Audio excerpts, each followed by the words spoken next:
Hej, jeg hedder Sofie. Jeg har læst nanoscience og blev færdig i 2011. Nu er jeg erhvervs-PhD-studerende på DTU og Novo Nordisk. Hej, jeg hedder Martin. Jeg har læst nanoteknologi, som jeg blev færdig med i januar 2012.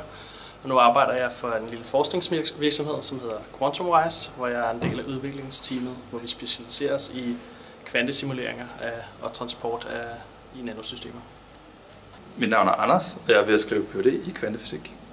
Hej, jeg hedder Kasper Kjelland. Jeg blev færdig med nanoscience i 2009, og lige nu der arbejder jeg som science editor i et e-learning firma, der hedder Area 9. Hej, jeg hedder Lise. Jeg har læst nanoscience og har lige færdiggjort min Ph.D. over på Pingo. Hej, jeg hedder Anders.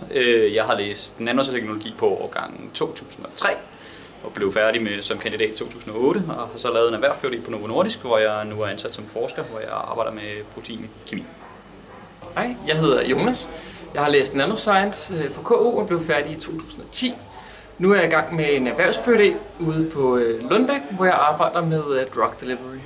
Hej, jeg hedder Tobias Harlang. Jeg har læst nanoscience her på KU, og efter jeg blev færdig med min kandidat, så er jeg nu i gang med min Ph.D. på Lunds Universitet i Sverige sammen med DTU. Jeg hedder Katrine Rohr, og jeg blev færdig som kandidat i nanoteknologi i 2010. Og i dag der arbejder jeg i Novo Nordisk datterselskab som udviklingskemiker.